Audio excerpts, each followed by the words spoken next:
नमस्कार, स्वागत है आपका नादी टीवी में और मैं हूं आपके साथ पूनम जैन। चलिए शुरुआत करते हैं बुलेटिन की और सबसे पहले रुक करेंगे इस वक्त की बड़ी खबर का। इस वक्त की बड़ी खबर राजधानी भोपाल से मिल रही है।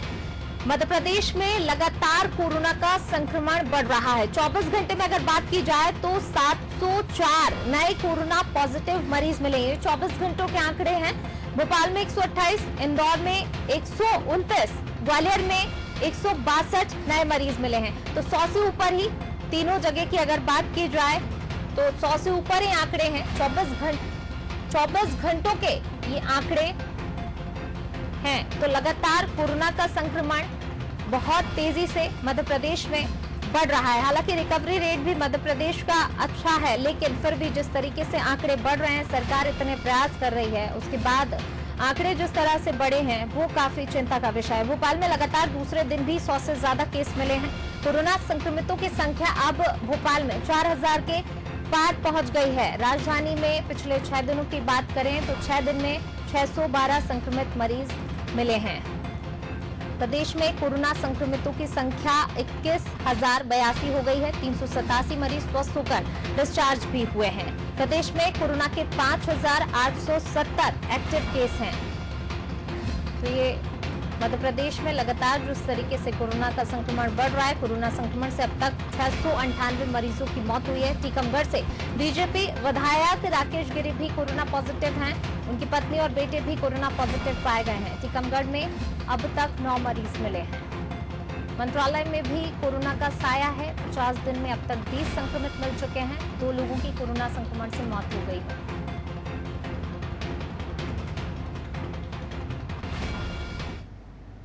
और ज्यादा जानकारी के लिए सीधे रुक करेंगे हमारे विशेष संवाददाता वैभव गुप्ता जी का, जो कि इस वक्त हमारे साथ लाइव जुड़े हुए हैं। वैभव जी, मध्य प्रदेश में लगातार कोरोना बहुत तेजी से अपने पैर पसार रहा है। लगातार संक्रमण बढ़ता जा रहा है। तमाम एहतियातों के बाद भी सरकार जहां एक तरफ जो है लगातार कदम उठा रही शुरू से, लेकिन फिर भी कोरोना पर अब तक नियंत्रण नहीं पाया जा सका है। और अब जो है बीजेपी विधायक राकेश गिरी भी, एक और विधायक कोरोना की चपेट में आ गए हैं। साथ ही उनका परिवार भी कोरोना पॉजिटिव है।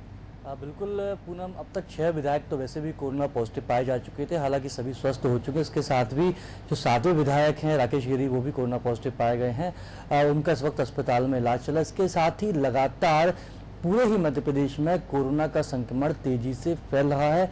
हालांकि सरकारों के द्वारा कोशिश की जा रही है कि कोरोना के संक्रमण को कैसे भी करके काबू पाया जा सके, लेकिन उसके बाद भी जिस तरह से अनलॉक की प्रक्रिया की शुरुआत हुई पूनम, उसके बाद लोगों ने सोशल डिस्टेंसिंग के नियम का पालन नहीं किया, मास्क नहीं लगाया, सैनिटाइजर का उपयोग नहीं किया। और हमने देखा कि बाजारों में किस तरह से भीड़ लगने लगी थी। जैसा कि कोरोना का जो संक्रमण फैला था उसके पहले जैसी भीड़ लगती थी, उससे ज्यादा भीड़ बाजार में नजर आई। हालांकि इस बीच अफवाहों का दौर भी शुरू हुआ कि मध्य प्रदेश में एक बार फिर से लॉकडाउन लग सकता है।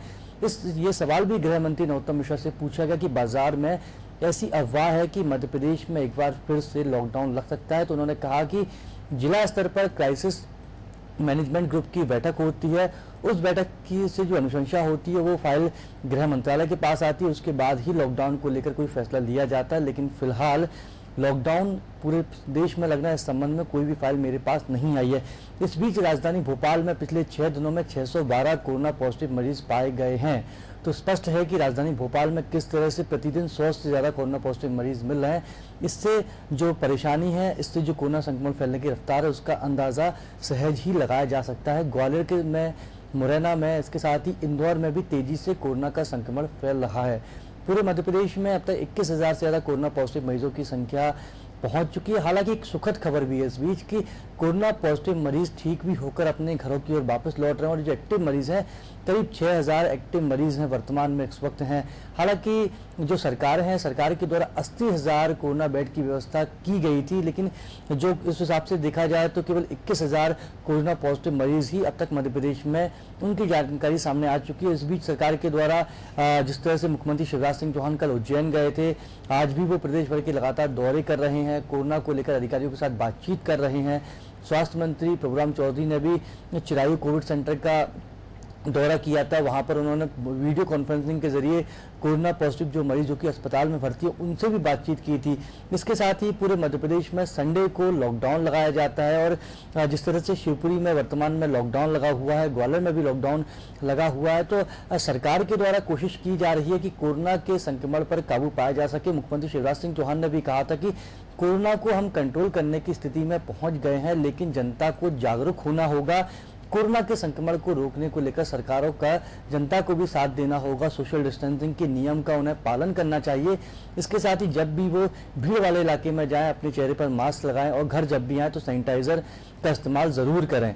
तो जनता को भी सरकारों का साथ देना होगा, तभी कोरोना का संक्रमण खत्म हो पाएगा। क्योंकि मध्य प्रदेश के प्रत्येक व्यक्ति की जांच करना, उसमें कोरोना संक्रमण है या नहीं, इसके बारे में पता करना थोड़ा सा मुश्किल काम है। क्योंकि जो बड़े शहर हैं वहां पर तो स्वास्थ्य विभाग की टीमें पहुंच सकती हैं, लेकिन जो दूरस्थ शहर होते हैं, जिले होते हैं, शहर और गांव भी होते हैं, वहां तक स्वास्थ्य विभाग की टीमें नहीं पहुंच सकती हैं। तो हालांकि जो छोटे शहर हैं, जो गांव है, वहां पर फिलहाल कोरोना का संक्रमण नहीं पहुंच पाया है। तो सरकारें काबू करने की कोशिश जरूर कर रही हैं कोरोना को, लेकिन लोगों को भी साथ देना होगा। और जिस तरह से स्वास्थ्य विभाग के द्वारा, सरकारों के द्वारा, गृह विभाग के द्वारा, जिला प्रशासन विभाग के द्वारा जो कोशिशें की जा रही हैं, उसमें जनता को भी इन सभी अधिकारियों के साथ खड़े रहना चाहिए, तभी कोरोना का संक्रमण पूर्ण मध्य प्रदेश से समाप्त हो पाएगा। बिल्कुल वैभव जी, जिस तरीके से किल कोरोना अभियान भी चलाया गया था, 1 जुलाई से चलाया जा रहा है, तो फिर भी लेकिन जिस तरीके से केस बढ़ रहे हैं, तो क्या किल कोरोना अभियान अभी भी सफल नहीं हो पा रहा है?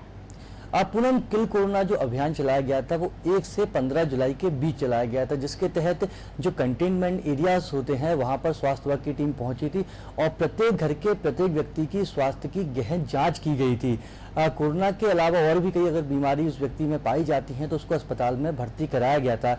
हमको कोरोना के बैकग्राउंड को समझना होगा। कोरोना जिस तरह से कई बार छींक हो जाती है, जिस तरह से खांसी जुकाम होता है, कुछ उसी तरह के प्रारंभिक लक्षण भी होते हैं कोरोना में। और कई बार टच करने से भी कोरोना फैल जाता है और यही कहा जाता है कि जब भी किसी व्यक्ति को लगता है कि उसमें कोरोना के लक्षण है तो वो खुद को होम क्वारंटीन कर ले, आइसोलेट कर ले, ताकि उसका संपर्क दूसरों लोगों से कट जाए। ऐसे में कोरोना का जो संक्रमण तेजी से फैल रहा है उसको कंट्रोल करने के लिए कहीं ना कहीं जनता को भी साथ देना होगा। प्रारंभिक लक्षण मिलते हैं तो उसे अपने आप को आइसोलेट करते हुए अपने स्वास्थ्य की जांच करानी चाहिए। स्वास्थ्य विभाग के द्वारा जरूर किल कोरोना अभियान चलाया जा रहा है, लेकिन किल कोरोना अभियान केवल अकेले कुछ नहीं हो पाएगा।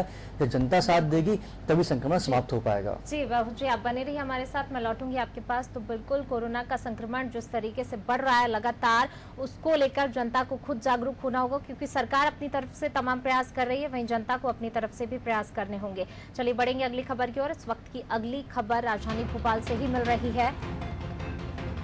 कांग्रेस को 24वां झटका लगा है। तो लगातार जो है कांग्रेस से विधायक इस्तीफा देकर बीजेपी में जा रहे हैं और 24वां झटका अब लगा है कांग्रेस को। नेपानगर से कांग्रेस विधायक सुमित्रा देवी ने इस्तीफा दिया है।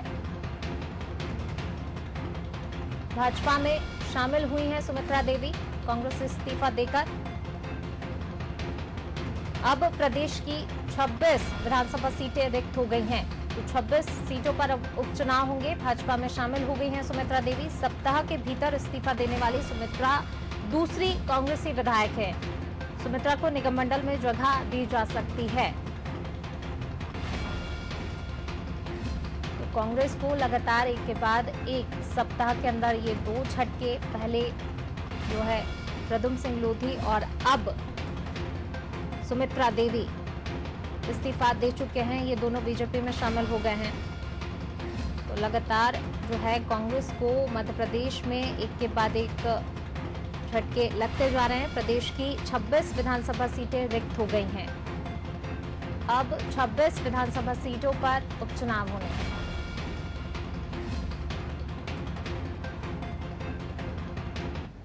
और ज्यादा जानकारी के लिए सीधे रुख करेंगे हमारे विशेष संवाददाता वैभव गुप्ता जी का, जो कि इस वक्त हमारे साथ लाइव जुड़े हुए हैं।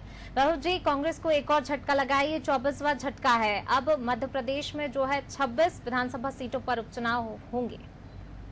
पूनम, इस वक्त मध्य प्रदेश कांग्रेस में भगदड़ का दौर एक तरह से देखने को मिल रहा है, क्योंकि एक हफ्ते में कांग्रेस के 2 विधायक इस्तीफा देकर बीजेपी में शामिल हो चुके हैं और ऐसा माना जा रहा है कि सुमित्रा देवी कासडेकर, जो कि नेपा नगर से कांग्रेस विधायक थीं, उनका जो इस्तीफा है वो स्वीकृत हो चुका है।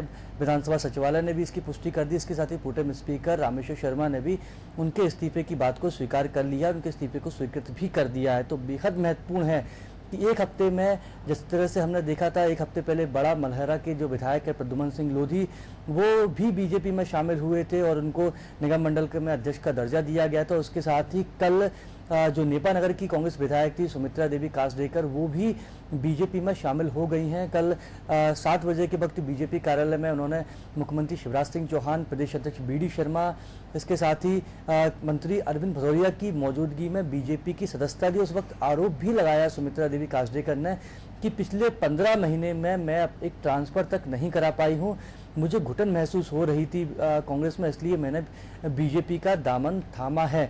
22 विधायक पहले ही इस्तीफा दे चुके थे पूनम, 2 विधायकों का निधन हो गया था, जिसके चलते जो सीट रिक्त हुई थी, और एक हफ्ते में 2 विधायक इस्तीफा देकर बीजेपी में शामिल हो गए। तो इस वक्त मध्य प्रदेश विधानसभा की करीबन 26 सीटें इस वक्त खाली हैं, जो कि उपचुनाव के बाद भरी जाएंगी। वहीं कांग्रेस के लिए लगातार परेशानी का दौर बढ़ता जा रहा है, जहां उनकी एक हफ्ते पहले तक जो विधायकों की संख्या थी वो 92 थी, अब वो 90 पर पहुंच गई है। और कल जिस तरह से मंत्री गोविंद सिंह राजपूत ने भी कहा कि कांग्रेस के 3 विधायक हमारे नेटवर्क में हैं, मंत्री अरविंद भदौरिया ने कहा कि अभी तो आप गिनती शुरू कीजिए, और भी कई कांग्रेस के विधायक हैं हमारे पाले में आएंगे। वहीं पूर्व मुख्यमंत्री कमलनाथ ने भी बीजेपी पर निशाना साधते हुए कहा कि धन बल के आधार पर, धन बल के दम पर बीजेपी कांग्रेस के विधायकों को खरीदने में लगी हुई है। तो जो सियासत चल रही है वो सियासत बेहद दिलचस्प हो गई है, जहां कांग्रेस के विधायकों का कांग्रेस से मोह भंग हो गया है, या वो किसी दबाव के चलते अपनी पार्टी से इस्तीफा देकर बीजेपी में शामिल हो रहे हैं। क्योंकि बेहद दिलचस्प है, एक और दिग्विजय सिंह कहते हैं, एक और कमलनाथ कहते हैं, क्योंकि जब सिंधिया का बीजेपी में आने की बात चल रही थी, उस वक्त पूर्व मुख्यमंत्री दिग्विजय सिंह लगातार कह रहे थे कि बीजेपी के कई विधायक हमारे संपर्क में हैं और जरूरत पड़ेगी तो उन विधायकों को हम सार्वजनिक रूप से बता देंगे कि कौन कौन से बीजेपी के विधायक बीजेपी से नाखुश हैं, बीजेपी में घुटन महसूस कर रहे हैं और वो कांग्रेस में आना चाहते हैं। लेकिन कोई भी बीजेपी का विधायक कांग्रेस में शामिल नहीं हुआ। वहीं कांग्रेस के जरूर जो विधायक हैं वो लगातार कांग्रेस से इस्तीफा देकर बीजेपी में शामिल हो रहे हैं।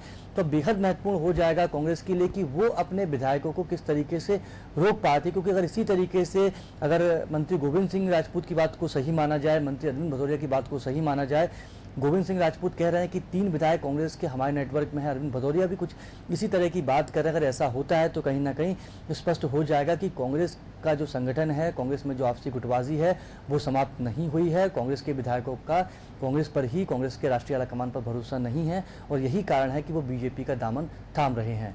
जी वैभव जी, जिस तरीके से कांग्रेस का अभी एक लंबी लिस्ट हो सकती है कि कांग्रेस से और भी विधायक इस्तीफा दे दें, क्योंकि जिस तरह पहले एनएल सिंह कंसाना का बयान, फिर गोविंद सिंह राजपूत का बयान भी आया कि अभी और भी लिस्ट जो है ऐसे और भी शामिल हो सकते हैं। वहीं अगर हम बात करें बीजेपी की, तो सुनने में ये भी खबरें इस तरीके की भी आई हैं कि ग्वालियर के पूर्व साडा अध्यक्ष जय सिंह कुशवाहा कांग्रेस में शामिल हो सकते हैं। ये खबरें कितनी सही हैं, क्योंकि कमलनाथ और दिग्विजय सिंह से मुलाकात कर चुके हैं, तो इस मुलाकात के क्या मायने निकाले जाएं? बिल्कुल, साडा के जो पूर्व अध्यक्ष थे, नरेंद्र सिंह तोमर के करीबी भी हैं, वो दिग्विजय सिंह से मुलाकात कर चुके हैं, कमलनाथ से भी मुलाकात कर रहे हैं। ये वो दौर है पूनम जहां जो नेता है उनका अपनी पार्टी की जो विचारधारा होती है उस पर भरोसा उठता जा रहा है। निजी फायदे के लिए जो जनप्रतिनिधि हैं वो इधर से उधर जा रहे हैं और यही कारण है कि हमने देखा कि 15 महीने की कमलनाथ सरकार किस तरीके से गिरी थी।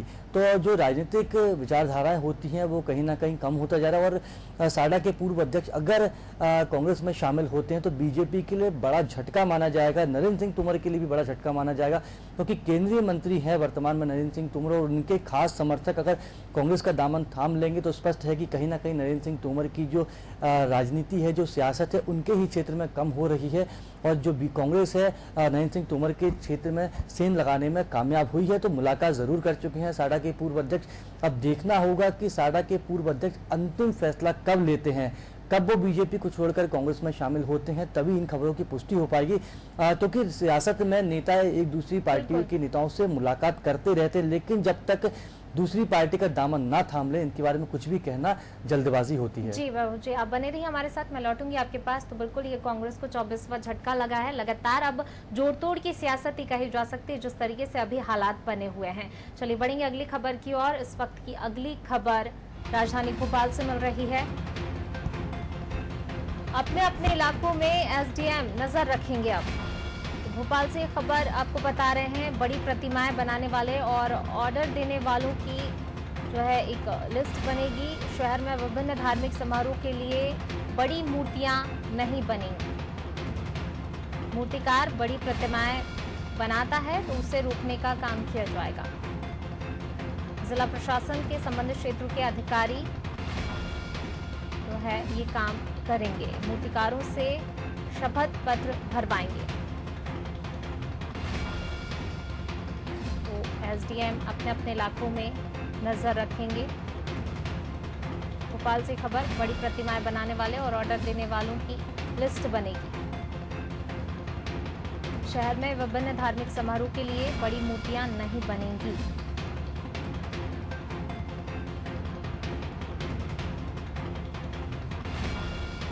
और ज्यादा जानकारी के लिए सीधे रुख करेंगे हमारे विशेष संवाददाता वैभव गुप्ता जी का, जो कि हमारे साथ लाइव जुड़े हुए हैं। वैभव जी, समारोह के लिए अब बड़ी बड़ी मूर्तियां नहीं बनाई जाएंगी और इसके लिए एसडीएम जो हैं अपने अपने इलाकों में नजर रखेंगे, क्या कुछ जानकारी?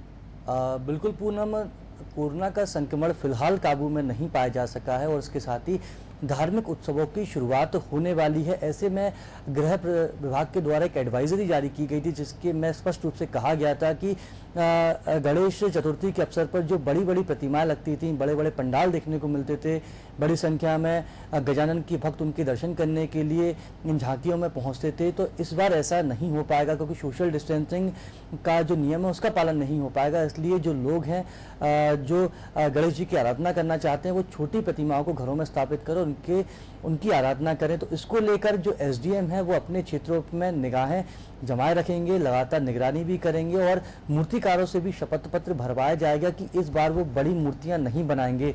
जिस व्यक्ति को संबंध में वो मूर्तियां दे रहे हैं उनके भी कांटेक्ट नंबर को मूर्तिकारों को अपने पास रखना होगा ताकि अभी कभी गृह विभाग को ट्रेस करना पड़े, जिला प्रशासन को ट्रेस करना पड़े कि किन किन स्थानों पर किन किन लोगों ने बड़ी मूर्तियां बनवाकर पंडाल स्थापित करने की कोशिश की है, तो उन पर निगरानी भी की जा सके। तो स्पष्ट है कि इस बार कोरोना के संक्रमण के चलते जो धार्मिक उत्सव हैं वो भी पहले की तरह नहीं मनाए जा सकेंगे।